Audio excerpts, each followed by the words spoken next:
Pop. Poutine. Éric anglophone, Denis allemand. Nous parlons de la culture pop au Québec. Et un peu d'ailleurs aussi. Pop. Poutine.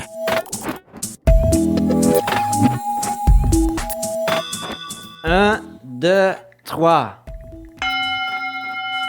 Ça roule, ma poule. T'entends ça? Wow. Des fréquences. C'est Pop Poutine.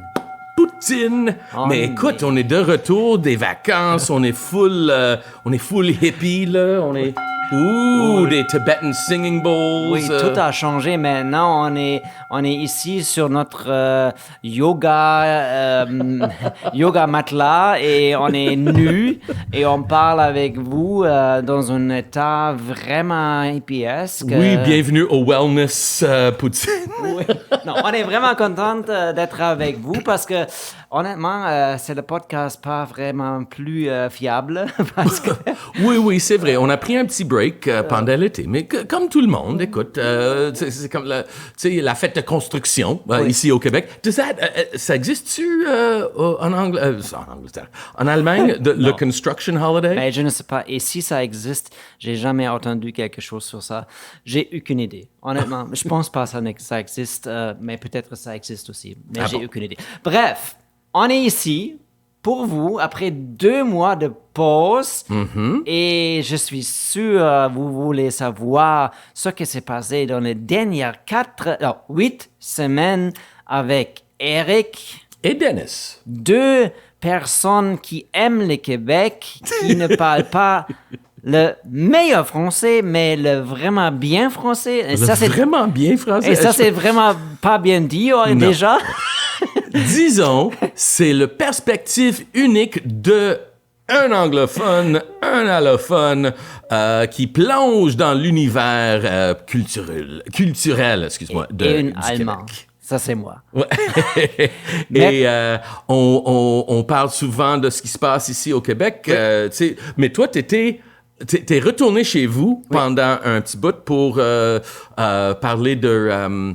pas pour parler, mais pour aller expérimenter ce que tu viens de me dire était un des meilleurs week-ends de ta vie. Mais je peux aussi dire chez moi, c'est maintenant ici. Hein, parce que tu as dit chez toi. Ah oui, c'est mais vrai. c'est aussi chez moi ici parce que je suis canadienne aussi depuis quelques mois. C'est aussi chez moi, mais c'est chez moi différent, un petit peu différent que l'autre chez moi parce que j'ai vécu 38 ans en Allemagne. Mais c'est comme dire, en anglais, moi j'aurais dit « you went back home ». Tu sais, back home, ouais. je pense que utiliser back home, t'es retourné chez vous, ça fait une autre sens. Mais t'es allé en Allemagne où t'étais né et où t'as grandi, même si aujourd'hui tu te considères comme un Montréalais et un Québécois, un Canadien. Mais je suis revenu chez moi à Berlin où j'ai vécu avant Montréal. Et on a parlé de ça qui était là. C'était le grand final de soccer de mon équipe où je suis né, de ma ville natale, Bielefeld contre Stuttgart.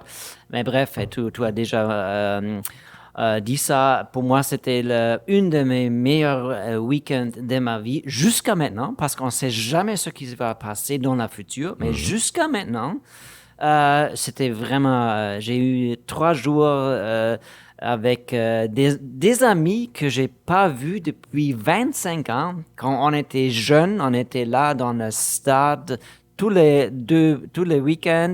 Et j'étais sur le Alexanderplatz avec 50 000 de personnes de ma ville natale. Wow. Et chaque personne, pas chaque, mais ça sentit comme ça pour moi. Chaque fois que j'ai vu quelqu'un, je suis comme, ah, Dennis, ah, Martine, ah, Alex, ah, Ben. Les grandes retrouvailles, hein? Tout le monde était là. Non, c'était vraiment fun. C'était vraiment une expérience incroyable. J'ai chanté beaucoup de chansons en allemand. J'ai bu beaucoup de bières. J'ai vu beaucoup des amis et à la fin, malheureusement, le samedi, on n'a pas gagné. Ah, mais quand même, ça a valu la peine d'aller. Oui. Et si je me trompe pas, tu as amené un Québécois avec toi. Oui, j'ai amené mon ami Philippe, qui m'a dit un jour après mon équipe a gagné le semi-final, demi-finale. Oui, je pense. Demi-finale. Et tout en va pour Allemagne, tout pour Berlin.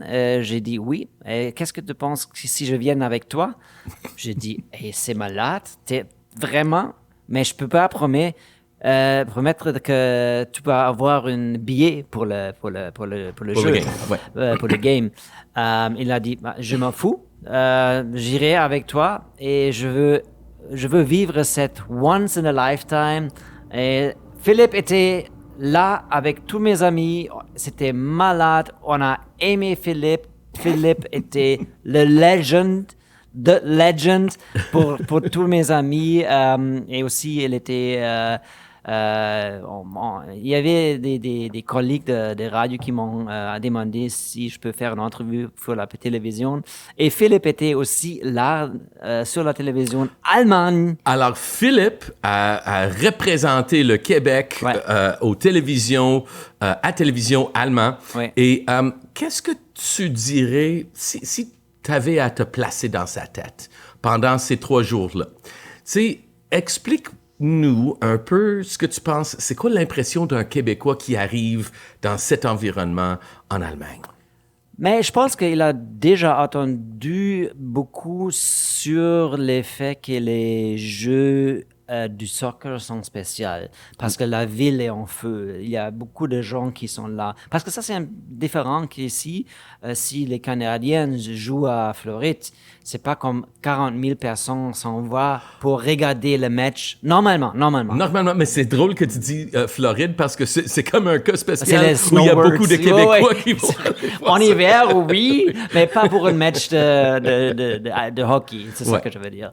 Bref, mais pour lui, je pense qu'il a juste vécu le moment. Il a tout regardé ce qui se passait.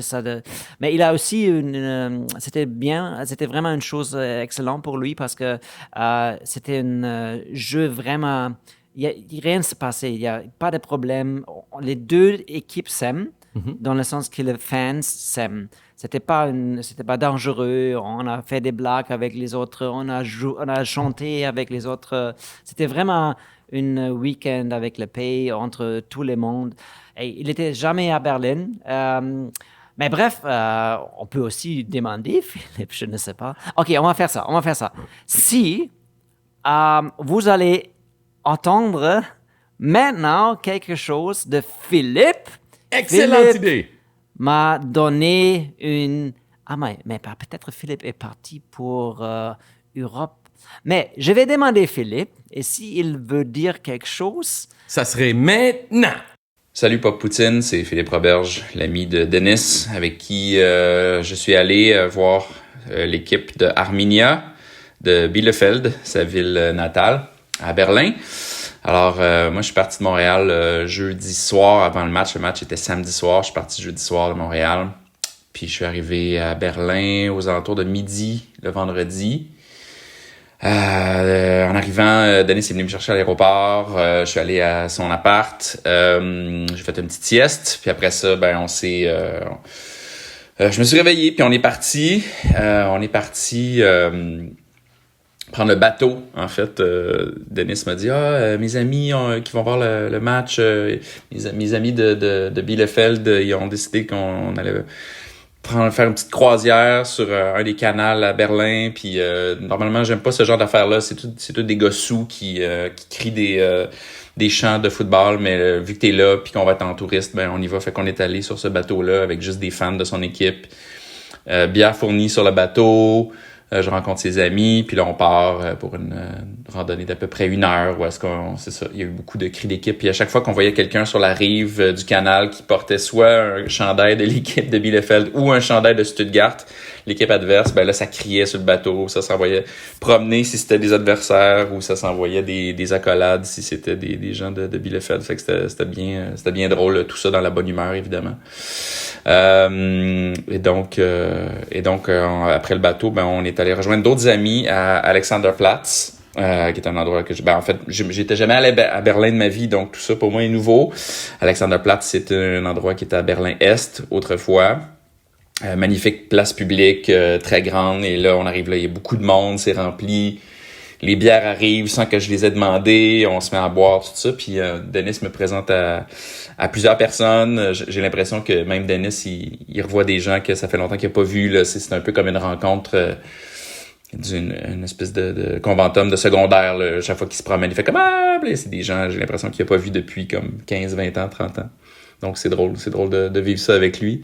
Pour moi, c'est tout du nouveau monde. Puis, à un moment donné, il me présente un gars qui a l'air sympathique. Il me dit « Ah, ça, c'est mon ami. Il dit il fait de la musique, on se présente, salut. Puis, j'écoute leur conversation, c'est en allemand, donc je comprends pas ce qui se passe. Mais je regarde autour de nous, puis il y a des gens qui nous regardent bizarrement, qui regardent notre trio bizarrement de personnes, puis je me rends compte que le gars avec qui on parle, les gens se prennent en photo avec lui de loin, les gens prennent des selfies, les gens se parlent, les gens se disent...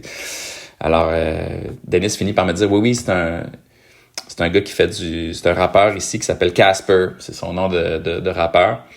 Fait que plus tard en soirée, j'ai googlé Casper, j'ai trouvé son compte Instagram, puis je me suis rendu compte que c'est une méga vedette en Allemagne. C'est un gars qui remplit des stades. C'est un peu comme le Loud, finalement, allemand. Donc, il rappe en allemand, puis tout ça, mais c'est un gars très connu. Puis là, ben, il était là pour supporter son équipe parce que c'est un gars de Bielefeld aussi. Donc, je trouvais ça très drôle d'être avec une vedette locale, alors que moi, j'avais aucune idée c'était qui.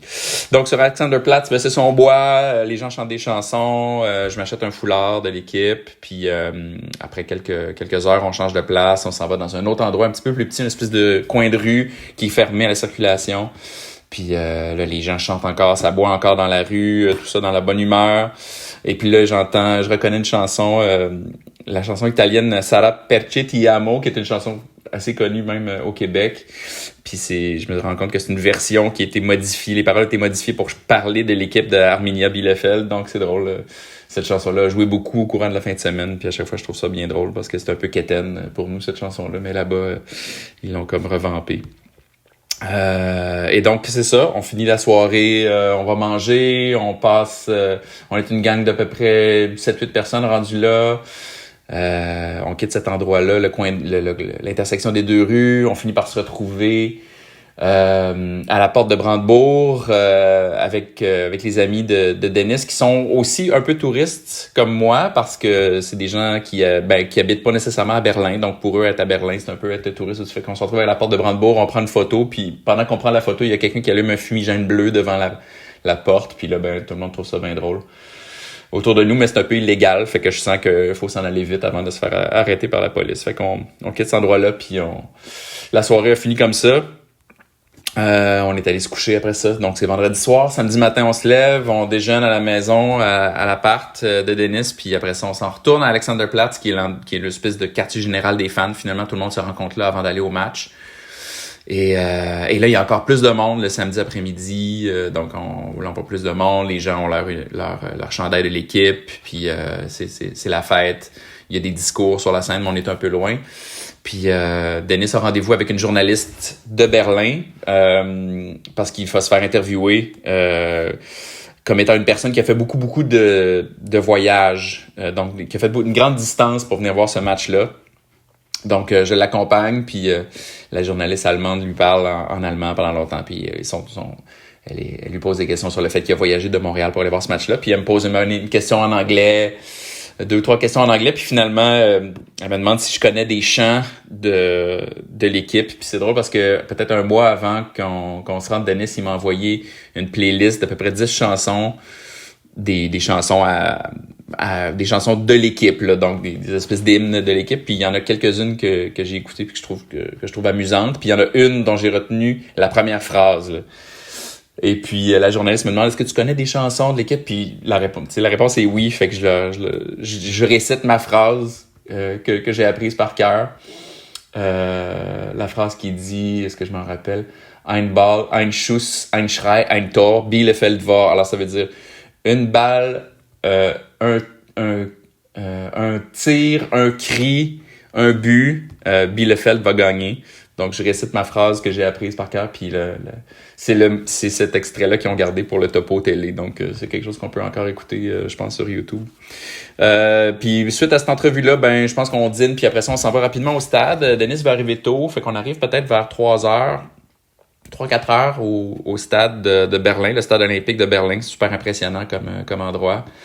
Puis encore là, quelques bières, les amis se rejoignent, puis on décide de faire la file pour rentrer. Puis c'est étonnamment très long rentrer. Il y a beaucoup de monde. Puis comme les fans de Stuttgart rentrent pas par la même porte que les fans de Bielefeld, je pense que les fans de Bielefeld ont eu la plus petite porte d'entrée, donc celle qui est la plus lente à laisser passer des gens, puis il y a beaucoup de sécurité. Donc, on a peut-être été dans la file d'attente 1 heure pour rentrer dans le stade. Puis c'était pas 1 heure très confortable, là. C'était très serré, puis c'était très... c'est ça, il y avait beaucoup de monde, puis heureusement ça poussait pas, c'était dans la bonne humeur, là, mais il aurait pas fallu que ça devienne un petit peu plus... que ça se mette à se pousser ou que ça devienne plus violent. Je pense que ça aurait été bien inconfortable.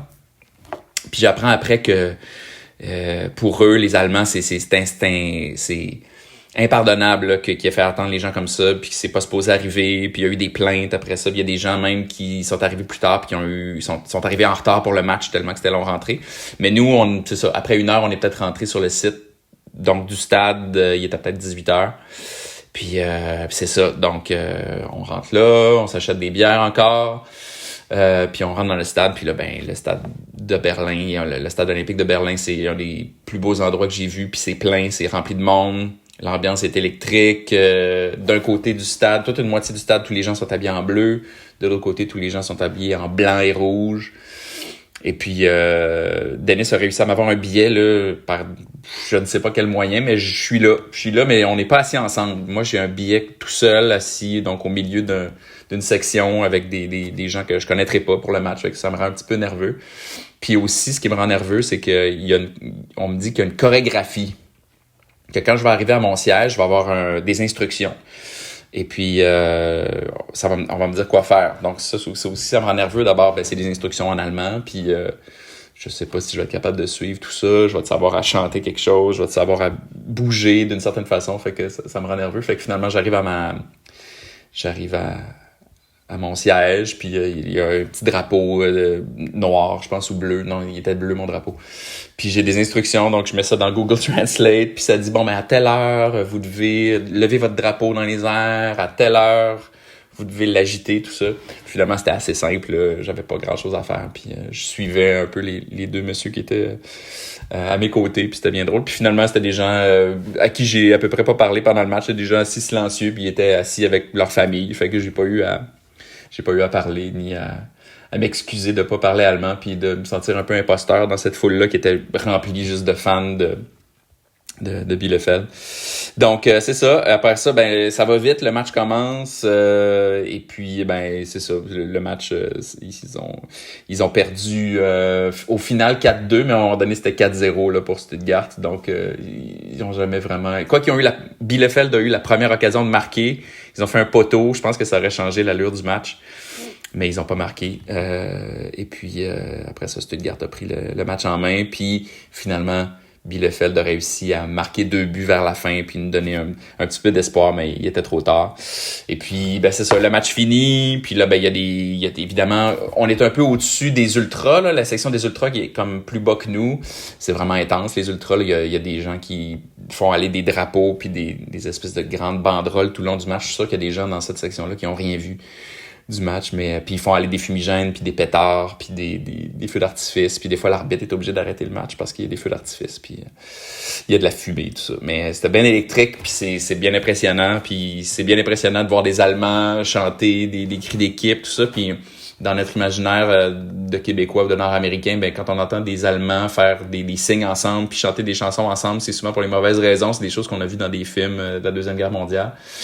Mais c'est ça, ces préjugés-là sont vite dissipés, puis c'est positif, puis tout ça est super beau, puis super touchant. Puis on a des leçons, comme je pense, comme fans de sport en Amérique, en tout cas à Montréal, je trouve que leur chant, puis toute l'atmosphère par rapport à ça, on a vraiment des choses à apprendre quand on va voir un match du Canadien après ça au Centre Bell, puis il y a bien des moments morts dans un match de foot comme celui que j'ai vu à Berlin. Il y avait aucun temps mort, il y avait des chansons, une chanson après l'autre. Même quand c'est 4-0, les gens n'arrêtent pas d'encourager leur équipe. Fait que c'était bien touchant, puis c'était bien impressionnant au final. Fait qu'après le match, on est retourné en ville un peu piteux. Je pense que Denis était bien déçu qu'on n'ait pas eu un meilleur match, mais bon, c'est ça le foot. Fait qu'on est revenu en ville, on était dans un bar, on a bu quelques bières encore. Puis le reste de ma fin de semaine, je l'ai passé à faire du tourisme. Denis m'a fait visiter sa ville, son quartier. J'ai visité un bunker anti-bombardement. On est allé voir un show de musique électronique le lendemain soir. Puis je pense que le lundi, j'ai fait un petit peu de magasinage. Puis je suis revenu le mardi. Fait que c'était ma longue fin de semaine à Berlin. Grâce à Denis et son équipe Arminia de Bielefeld, dont je serai le fan jusqu'à la fin de mes jours. Alors voilà, c'était super. Est-ce que je t'ai déjà demandé de comparer le fandom, la passion pour le football en Europe comparé au hockey ici au Québec? Est-ce qu'on a parlé de tes premières impressions de hockey? Oui, je pense que je suis pas sûr parce que je suis pas forcément un petit me mêler si on a déjà parlé de ça. Si on a déjà parlé de ça, on s'excuse.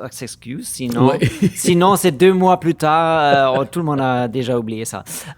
Non, mais je pense que la fascination, les émotions sont les mêmes émotions. Mais ce que je trouve, une chose qui est spéciale encore en Europe avec le soccer, c'est pas si cher. Ça veut dire on a parlé de ça. Parce que dans une stade de soccer, tu peux acheter un billet pour tous les matchs. Oui. Tu vas être pas assis, mais debout, et ça coûterait $500 pour tous les matchs pour la saison. Et aussi, c'est plus la culture autour de ça. Les gens se rencontrent pour aller dans une autre ville, dans un train. Ils chantent ensemble, ils boivent. C'est vraiment une communauté vraiment, vraiment proche. Et ça, c'était pour notre équipe aussi. Le slogan, le motto de notre équipe pour être dans la finale, c'était d'être ensemble va gagner. Ça, c'était notre slogan pour le match. Et ça, c'est ici. Oui, ça existe parce que tout le monde aime le hockey, mais il n'y a pas une culture de « Ah, qu'est-ce que tu fais samedi? Ah, je m'en vais pour Toronto dans le train avec 5000 personnes pour être dans la ville et boire dans les cafés, dans les bars ensemble. » Ouais. Fait que, dans le fond, c'est que là-bas, c'est le sentiment de communauté qui est tellement fort. Et ici, mettons, tu sais, je suis fan des Canadiens et j'aime ça être parmi d'autres fans des Canadiens, mais c'est peut-être pas le même type de communauté, tu sais, qui encercle plus que juste la game et le avant et après game, mettons. Ouais, c'est ça. Mais c'est juste à cause aussi.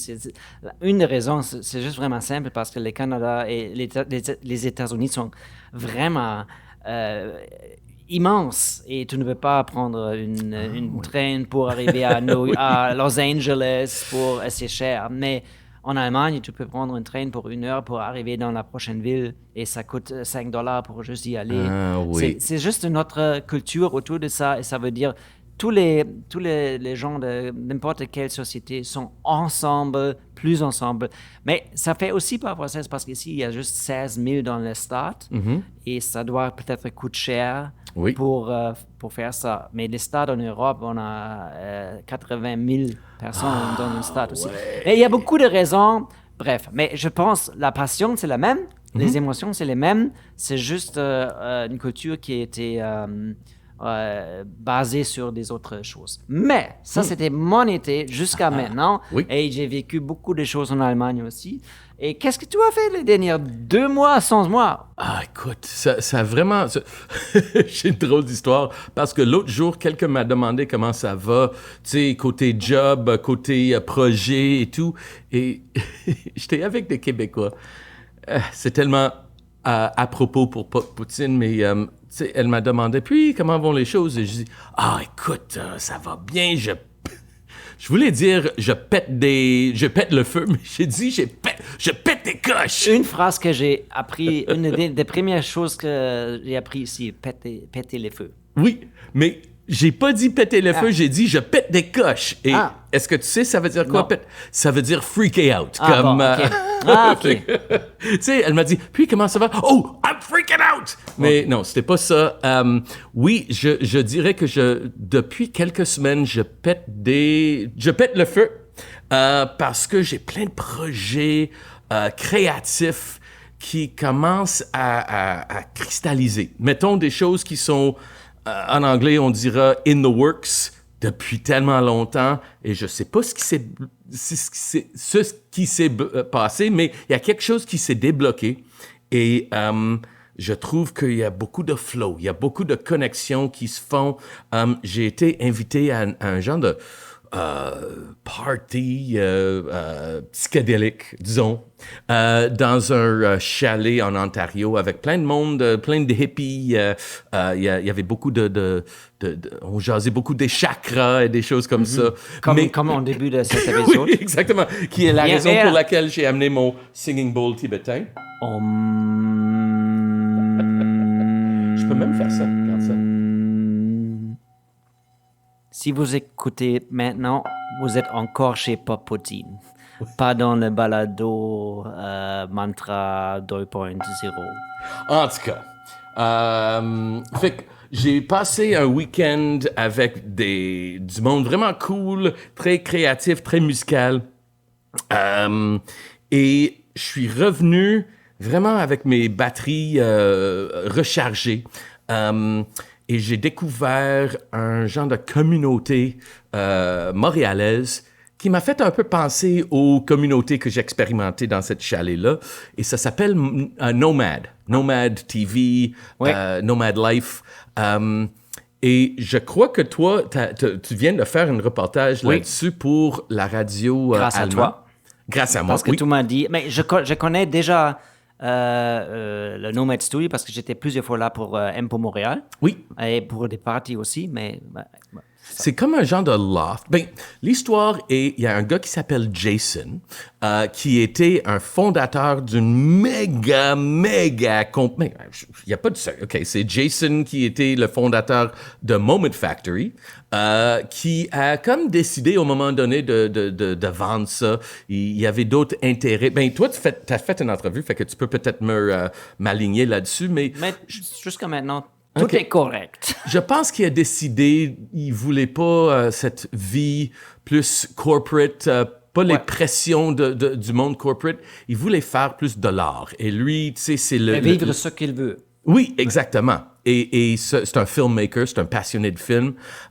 Et il a commencé un genre de mouvement un peu, le slow TV. Tu sais, il va aller filmer tu sais, mettons, au Maroc ou d'une siège de train qui traverse le Canada, filmé en très, très, très lent slow motion. Ouais.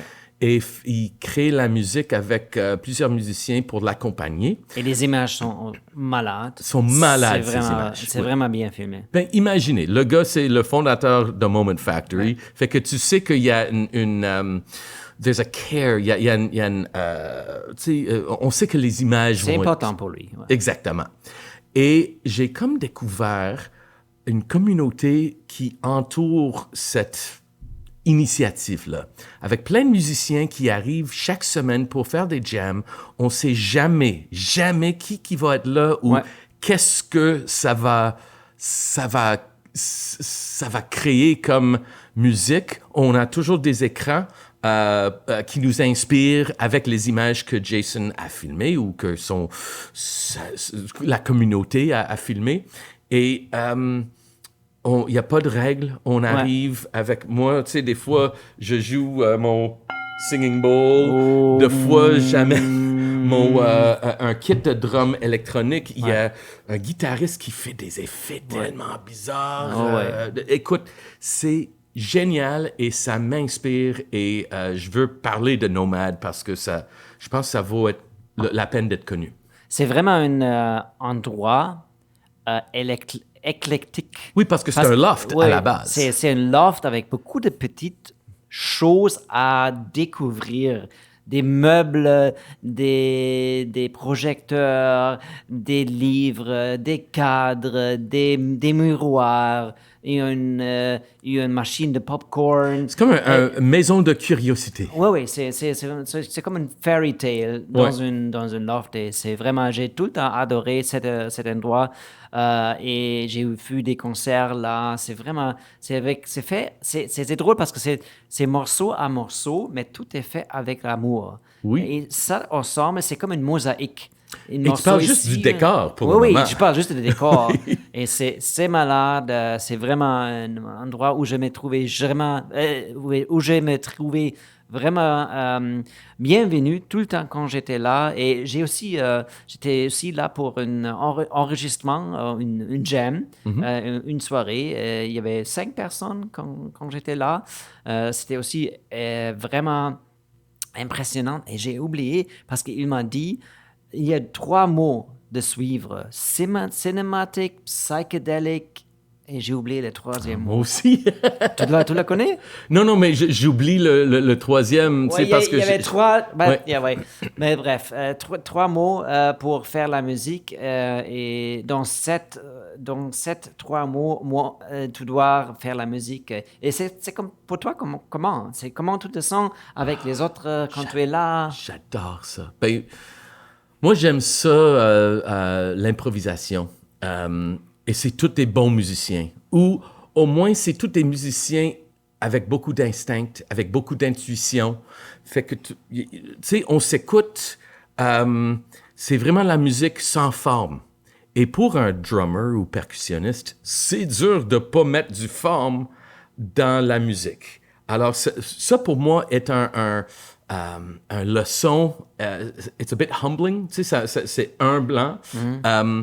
Mais j'ai tellement... OK, à cause du week-end où j'étais au chalet et je faisais des percussions avec du monde vraiment ouverte et j'ai comme eu un sentiment de plus...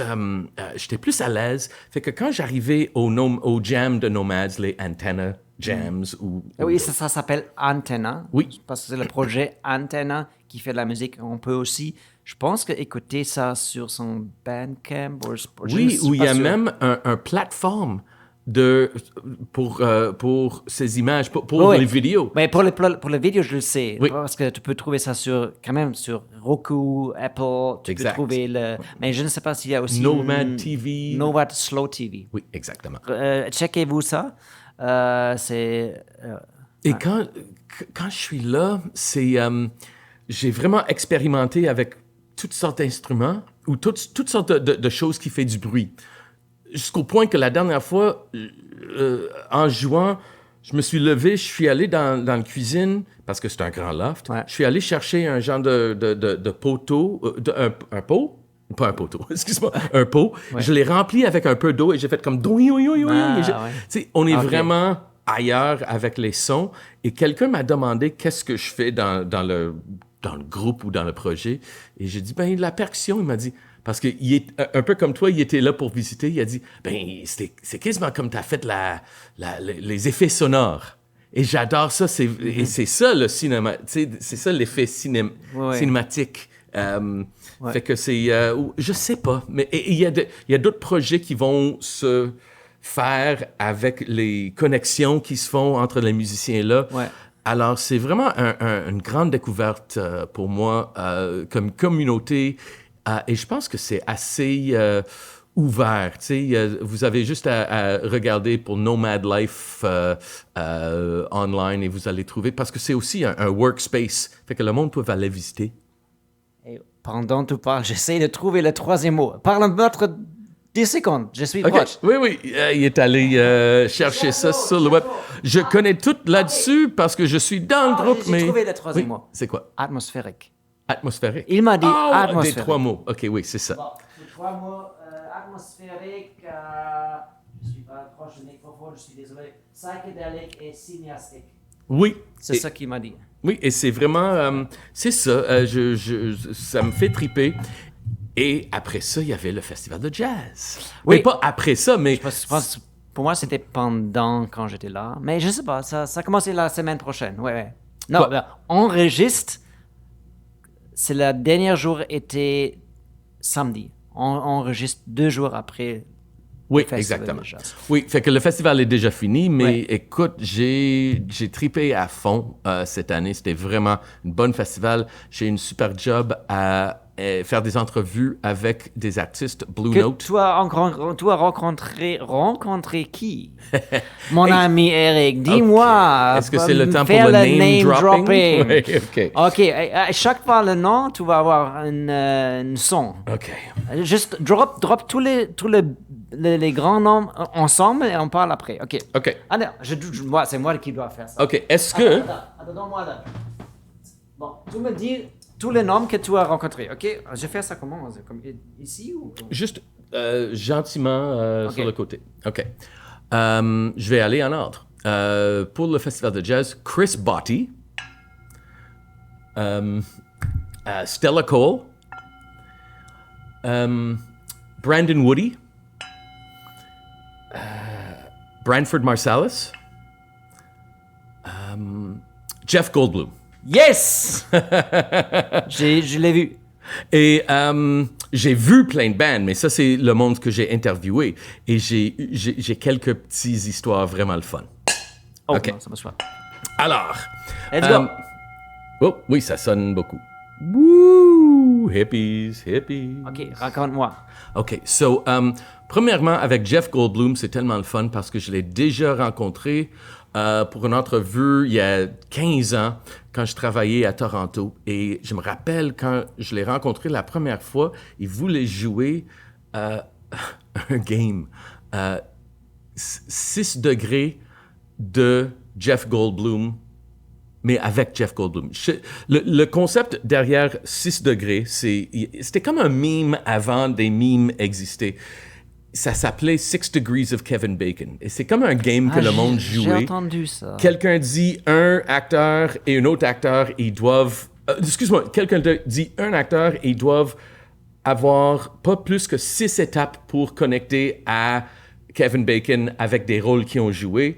Tout ça pour montrer que l'univers est, OK. est complètement encerclé dedans 6 degrés de séparation. Ouais, c'est comme ça, on a des 6 degrés, on connaît tout le monde. Hein? C'est ça? Exactement. Ouais. Mais avec, tu sais, le game était 6 Degrees of Kevin Bacon, fait que, tu sais, Robert De Niro a joué dans tel film, avec tel film, avec tel film, avec Kevin Bacon. Fait que là, j'arrive pour l'entrevue avec Jeff Goldblum et il me dit, jouons à 6 degrés de Jeff Goldblum. J'ai dit, avec toi, Jeff Goldblum? Il m'a ouais? dit, il est charmant, il est bizarre, il est excentrique. Je pense qu'il a pris notre animatrice dans ses bras right away. Il a fait un dip, il l'a spiné comme un ballroom dancer. OK. Tu sais, tout le monde était comme « wow ». Fait que là, j'ai eu une entrevue avec lui au jazz. Et il a capoté premièrement parce que je l'ai assis au piano d'en face de Oscar Peterson. Et Jeff Goldblum était au jazz pour une performance avec son band de Something Schnitzer Orchestra. Il joue Schnitzel. piano. Schnitzer, yeah. La schnitzel, not schnitzel. Schnitzer. Schnitzel, c'est un repas. No, not Schnitzel. Schnitzer. OK, Right, c'est yeah, ça. c'est ça. Bref, j'ai dit, OK, cette fois-ci, on va jouer 6 degrés de Jeff Goldblum, mais musique.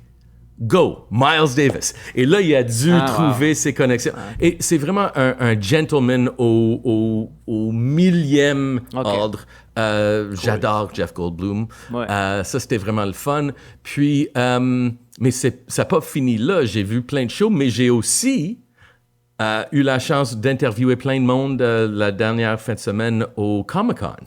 Alors, prends ton ding, ding, ding. Et on va commencer avec ça. Fait que ma première était Will Wheaton, Charles Martinet, Tomer Capone et Laz Alonso, William Shatner, Yeah. Todd McFarlane. Oh yeah. Bravo. Bravo. Fait que j'ai vraiment eu beaucoup d'opportunités de parler avec du monde vraiment intéressant. Moi, j'adore faire ça. C'est mon... c'est ma passion dans la vie, tu sais, jouer la musique et parler avec le monde. Ouais, c'est intéressant, ouais. Parce que moi, j'ai fait ça aussi beaucoup dans ma vie. Oui. Mais j'ai arrêté un peu depuis que je suis ici. C'est étrange, mais je fais ça encore. Mais j'ai arrêté, mais je comprends ta passion. Et c'est Ouais. aussi le monde qui sont, je connais juste l'expression en anglais, at the top of their game. Tu sais, je sais. qui performent au apex de leur... Je sais. Et on sait jamais.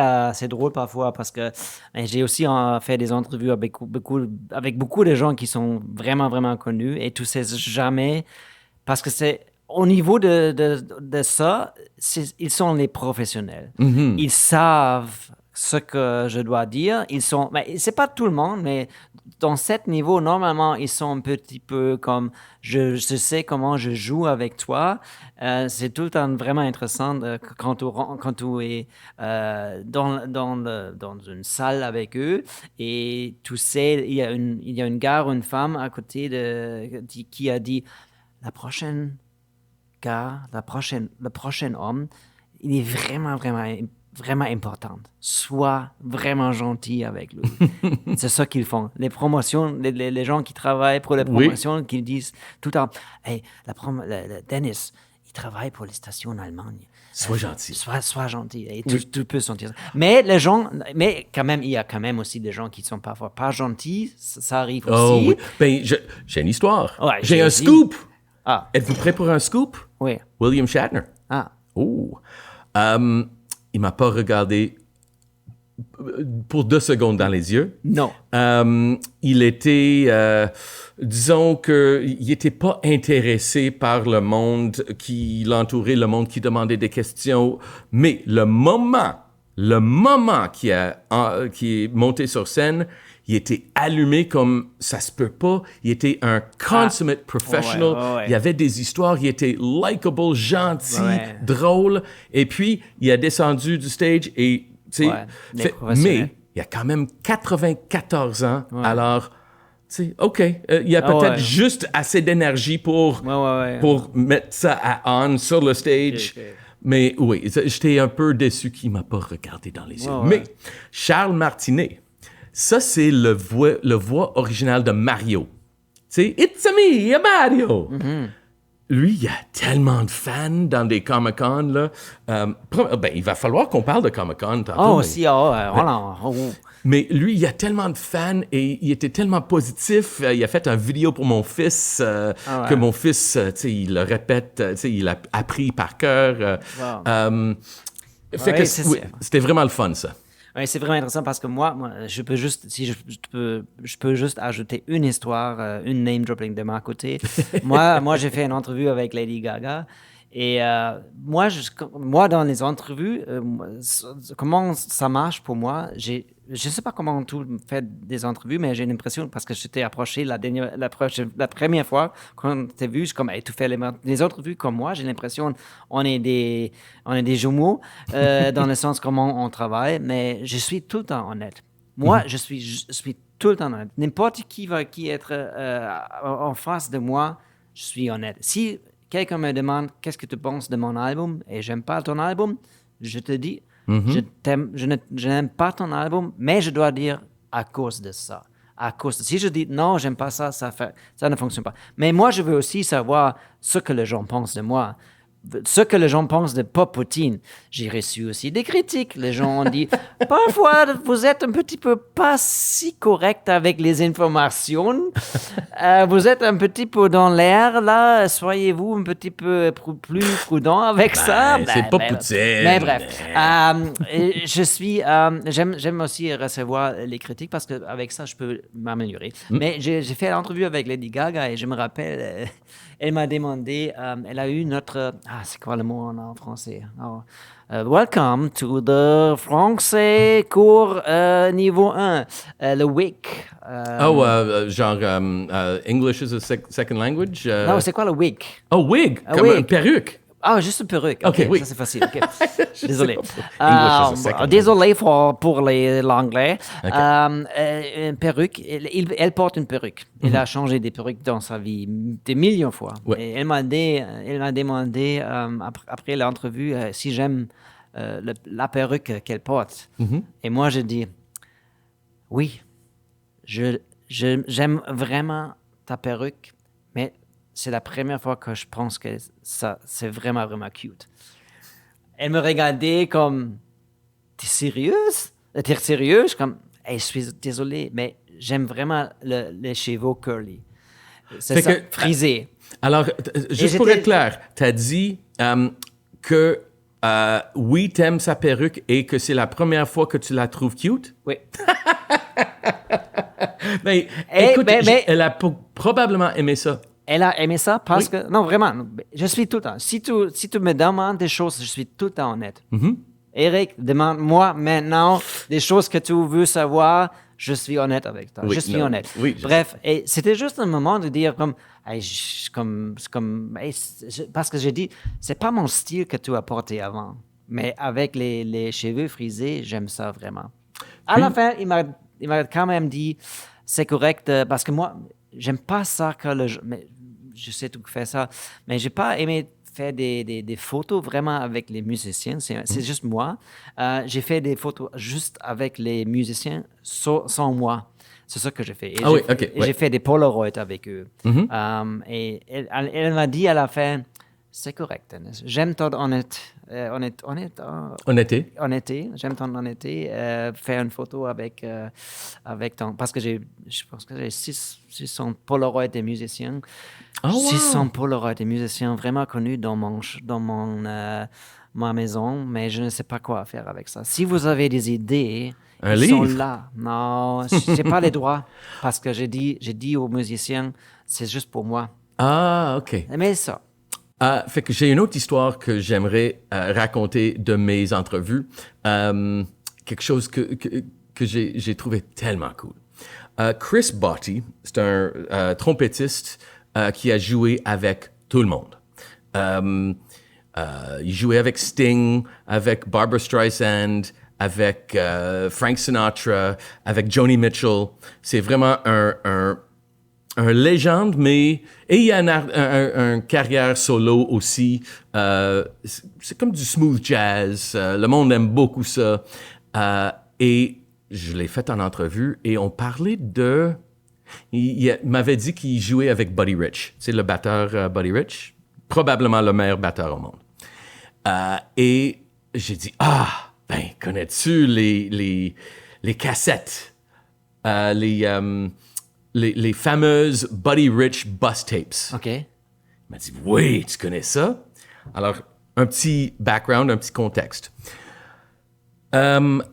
En, je sais pas quelle année, mais Buddy Rich était pas super gentil. Tout le monde connaît, il était incroyable comme drummer, mais il avait tout un caractère.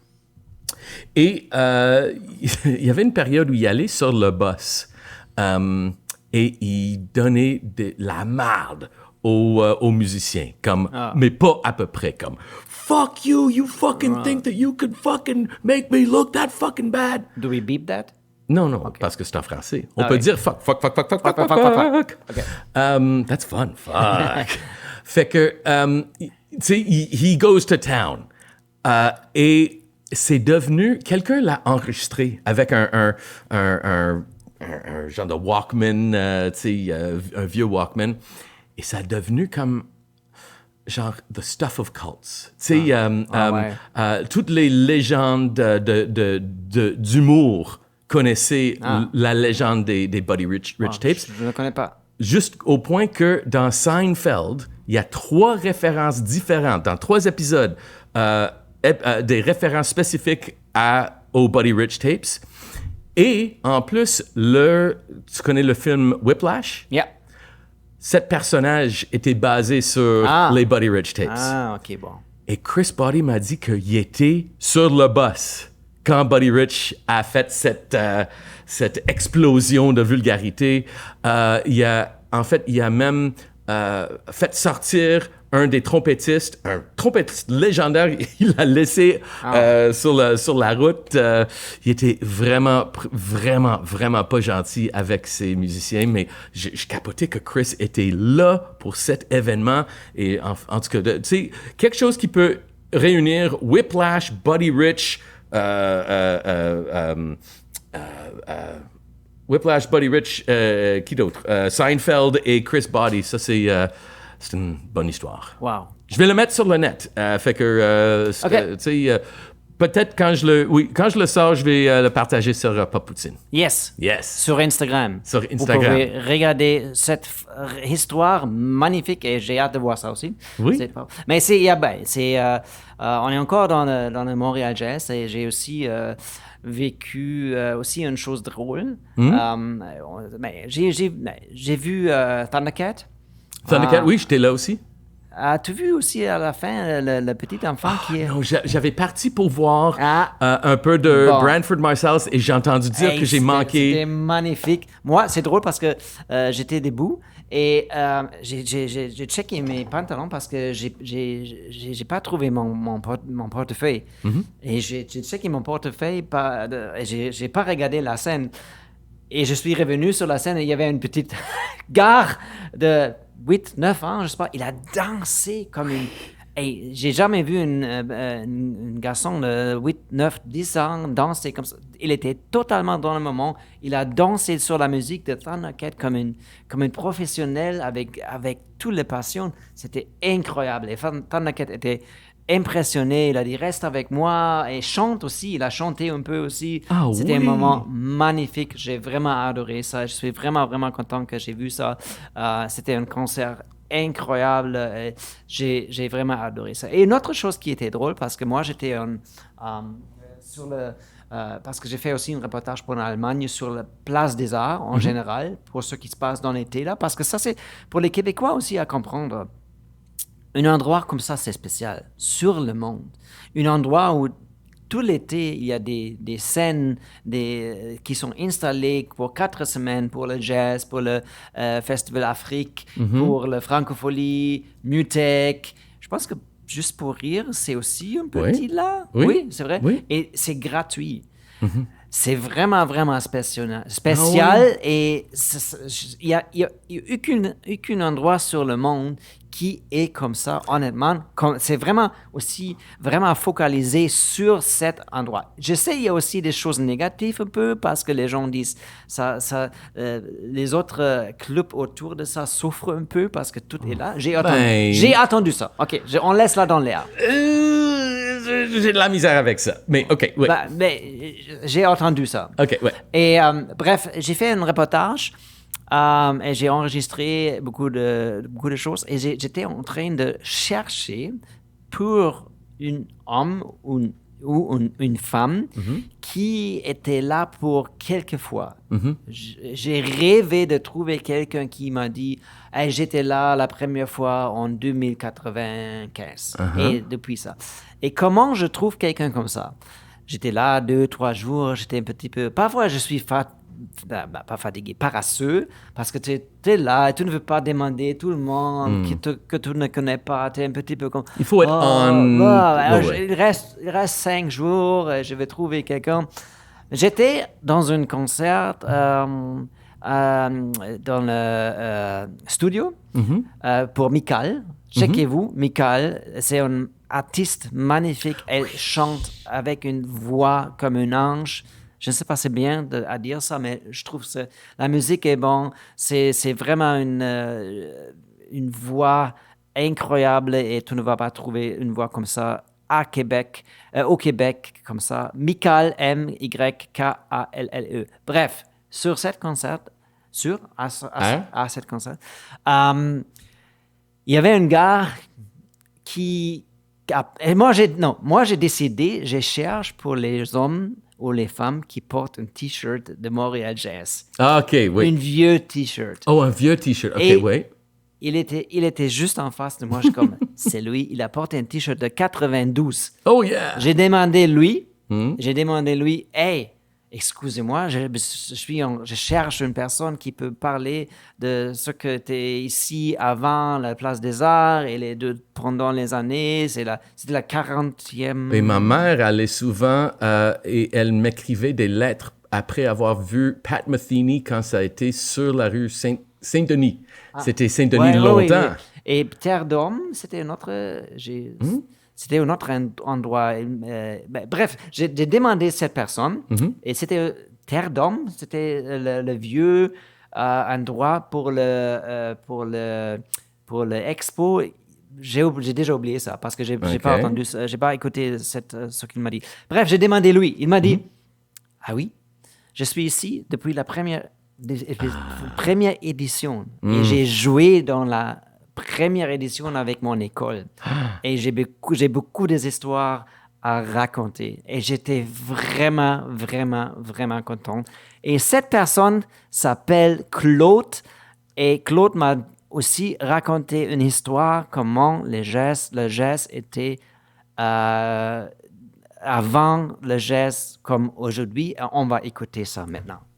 Dans les années 2000, quand la plupart des artistes dormaient à l'hôtel Le Méridien, ici sur le site, et quand arrivaient les fins de soirée, vers 11h30, minuit, on pouvait monter au bar de l'hôtel Méridien, même nous, les spectateurs, et on s'installait au bar à partir de minuit, et là, on assistait à des jam sessions improvisées par certains artistes qui s'étaient produits dans les salles en spectacle le soir même. Et c'était complètement improvisé. Il n'y avait rien d'annoncé, mais des fois, on prenait l'ascenseur avec David Sanchez. Et là, on se disait, oh, c'est David Sanchez. Et finalement, on s'installait au bar avec notre drink vers minuit et demi. Et à un moment donné, là, il y a 3-4 musiciens qui arrivaient et le jam session partait jusqu'à 2 heures du matin. Maintenant, c'est plus difficile d'avoir accès aux endroits où les artistes logent. Mais à cette époque-là, il y avait moins d'enjeux de sécurité qu'aujourd'hui. Et ça donnait des moments absolument savoureux pour des amateurs de jazz comme moi. Magnifique, hein? Wow! Écoute, j'ai tellement de choses à dire là-dessus. Je pensais justement à ça, au jam légendaire de minuit du jazz qui me manque, qui manque au festival, qui manque à la ville. Je trouve que c'est une excellente idée de peut-être repartir ça. Ça serait mon avis pour les organisateurs du jazz. Hein?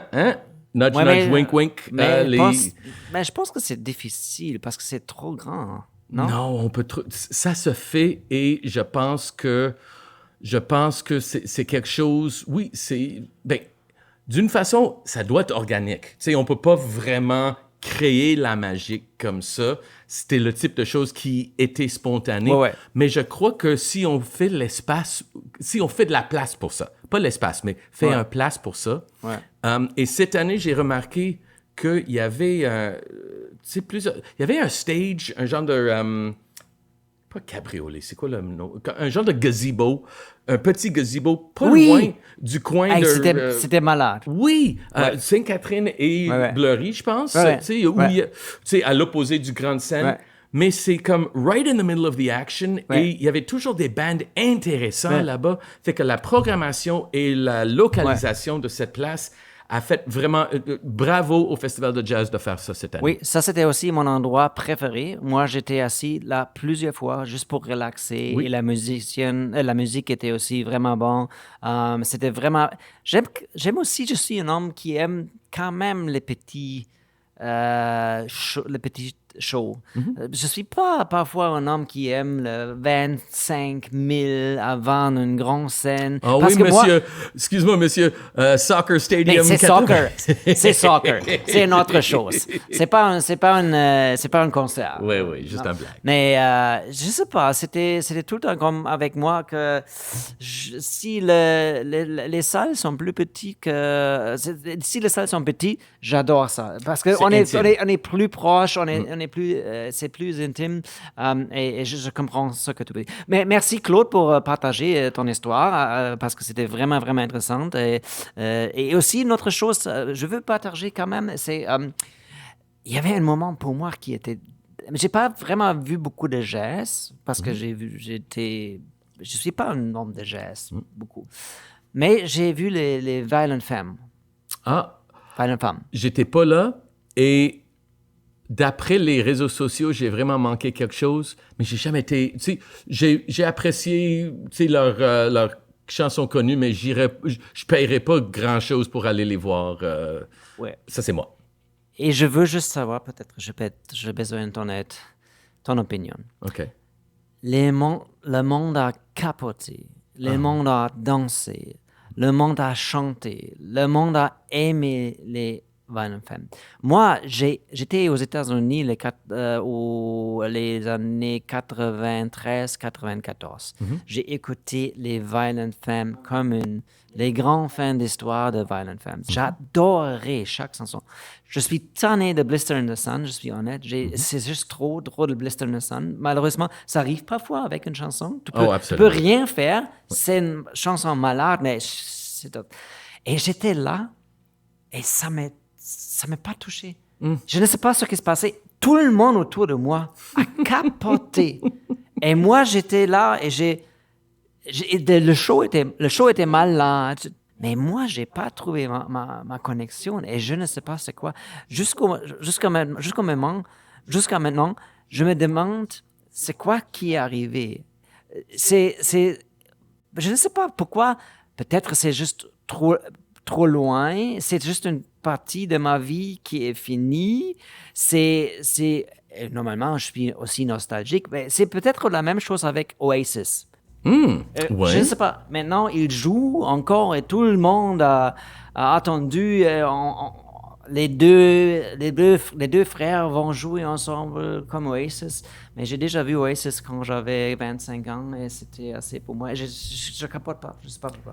Mais juste pour retourner à Violent Femmes et ton expérience, des fois, tu sais, l'année passée, j'ai vu un band qui s'appelle Budos Band, que j'ai revu cette année encore, c'était super.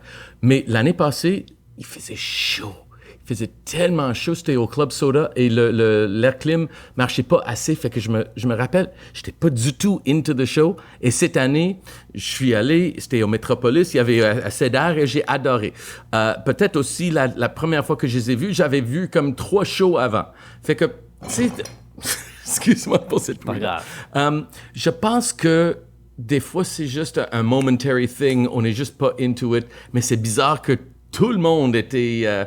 Tout le monde vivait cette nostalgie-là. Oui. Moi, mais je ne sais pas. Peut-être que je suis juste trop vieux pour vivre ce que j'ai vécu quand j'avais que 16 ans, 17 ans. Peut-être que je ne veux pas vivre la même chose parce que ça me rend triste. Je ne sais pas. Mais je vais dire une chose que j'ai remarqué au Festival de Jazz cette année spécifiquement. À un moment donné... Attends, c'était vraiment un moment de... Oui, OK. Voilà. Pas poutine. Je suis allé voir Bonobo au Metropolis. Il faisait un DJ set. Et j'avais déjà vu 2-3 shows avant, fait que j'étais fatigué, mais j'ai trouvé quelque part où m'asseoir en haut. Et je regardais... est-ce que j'ai dit Metropolis? MTELUS. Oui, excuse-moi. c'est vrai, j'ai pas réalisé. Ouais. Mais je regardais en bas, autour de moi, et tout le monde, chaque tête était en train de faire, genre de nodding their heads, je sais pas le mot en français. Chaque tête bougeait avec la musique. Chaque personne avait son propre vibration et ensemble. Tu sais, à un moment donné, j'ai pris mon téléphone et j'ai juste fait comme un genre de pan sur les mouvements de tout le monde. Et je me sentais comme on était toutes parties de quelque chose. Ouais. Tu sais, que le jazz nous réunit, que Montréal est une place où on se sent à l'aise de faire ça. Et j'étais tellement fier de ma ville et de la musique à ce moment-là. Et puis le reste de la semaine, quand je marchais dehors, un peu la façon que tu décris Berlin, la fin de semaine que tu étais là, c'est le même feeling que j'ai avec Montréal pendant le festival de jazz. Je parle avec plein de touristes, je parle avec plein de locals, je me promène, je me sens comme Toucan Sam. Tu sais, le personnage de Fruit Loops. OK. En anglais, son tagline, c'est « Follow my nose, it always knows ». Mais moi, je dis follow my ears. Je suis mes oreilles au festival de jazz. Je me promène. C'est notre ville à sa meilleure. Oui. Et j'ai déjà hâte l'année prochaine. Non, mais c'est vraiment, comme je te dis, c'est vraiment spécial cet endroit en été et les gens, oui, les Montréalais et les Montréalaises sont vraiment gentils, c'est vraiment, tout le monde est en paix avec les autres, c'est vraiment cool et j'adore aussi l'atmosphère qu'il a. Moi, je suis personnellement pas un homme qui aime beaucoup de gens, comme je te dis, comme il y a 25 000. C'est après quelques jours, c'est un petit peu trop pour moi. Mais c'est juste une chose personnelle pour moi. Mais en général, les gens sont vraiment gentils. Et j'ai aussi une autre dernière phrase de mon ami Ralph. Ralph, qui a une agence de booking qui était là d'Allemagne pour visiter le festival de Montréal, Jazz Montréal. Et il m'a donné aussi une entrevue pour décrire comment ils se sont avec les Montréalais et les Montréalaises ici. Et on va écouter ça en allemand et je vais faire une traduction après. OK. Ce qui me fascine le plus ici, c'est qu'après être allé 3 fois à Montréal, toujours en hiver, je me retrouve maintenant dans cet endroit où j'étais déjà allé avant, à des concerts, à boire un café ou à faire des courses, et que cela a complètement changé. On utilise encore le passage souterrain qui, en hiver, représente la vie. Et aujourd'hui, en été, il y a un monde complètement nouveau à l'extérieur. Je trouve que c'est quelque chose que je n'ai jamais vu avant. Bon, on a écouté ça maintenant avec une traduction français, mais je peux répéter un peu ce qu'il m'a dit. Il m'a dit que ce qui est vraiment intéressant, c'est que cette place a changé beaucoup parce qu'il était juste ici pour hiver 3 fois. Et cette transformation d'avoir une place en hiver pour une place en été avec beaucoup de gens qui sont vraiment gentils, qui sont aussi vraiment ouverts. C'est ce qu'il m'a dit dans une autre phrase, que c'est vraiment impressionnant. Les gens sont ouverts à tout ce qui se passe. C'est juste pas le jazz, c'est le pop, c'est l'électro, c'est le rock, tout ensemble. C'est le hip-hop, tout est là. Et c'était vraiment, vraiment impressionnant pour lui. Il a vraiment adoré son expérience. Et je veux juste, avant on va finir aussi, en mentionner une band que j'ai vue aussi parce que c'est une band québécoise. Je dois regarder une autre fois sur mon Instagram son nom parce que c'est vraiment un nom dégueulasse. Angine ou Anguille? Ouais. Angine de poitrine. Angine de poitrine. J'ai vu cette duo, j'ai vu ça quand? Une soirée, on est toutes mêlées, c'est quelle journée? C'est deux, qui est un batteur qui était malade et une, on ne sait pas, parce que les deux sont déguisés dans des costumes malade, là. Vraiment cool. Et vraiment cool avec des noirs et blanches, avec des nez étranges, avec des... C'est difficile à... En fait, ça m'a fait penser un peu quand j'étais à New York au musée de Natural History et on voit certaines costumes des tribus. Il y a un côté un peu tribu aussi, ce qu'ils portent. Peut-être il y a sûrement une histoire, mais les deux sont déguisés, on ne voit pas ses faces. Et l'autre personne a une guitare et une basse ensemble. Un genre de double neck, mais bass et guitare ensemble. Et c'était la musique instrumentale. Je pense parfois ils ont chanté ou crié quelque chose, mais c'était malade. Checkez-vous. Angine de poitrine, on ne sait pas c'est qui, c'est un petit peu mystique. Et moi, j'ai dit tout le temps, c'était malade, j'ai adoré ça. Mais la vérité aussi, sans d'être déguisé, c'est parfois aussi moins intéressant. Oh oui, c'est sûr. Ben, moi, j'adore certaines bandes qui ont des costumes et qui prennent ça au sérieux. Il y avait un groupe... je viens de penser à ça. OK, peut-être pour la prochaine... Tu sais, des fois, on se donne des œuvres. OK, Yamantaka Sonic Titan. OK. C'était comme québécois et Toronto. Je sais pas si ça existe encore, mais c'était du kabuki metal. OK.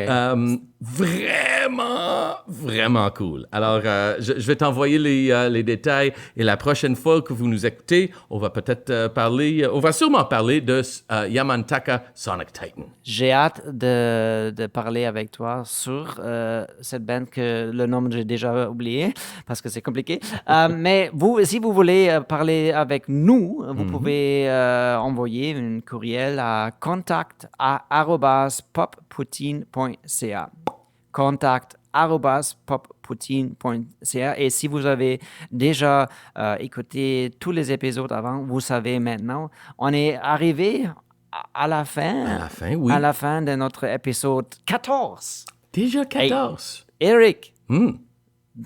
ça donne en août, c'est une an qu'on fait ça. Wow! On va célébrer un anniversaire, peut-être avec un invité. On va essayer de trouver...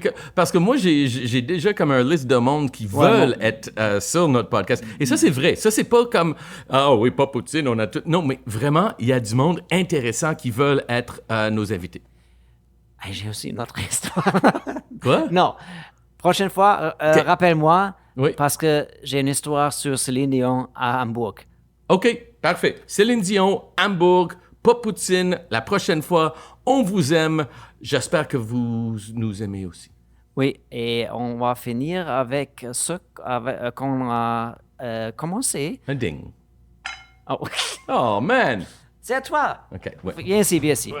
OK, je vais le faire, mais Comme il faut. OK. Merci pour écouter. Nous, on est Pop Poutine. À la prochaine. Oh, yeah.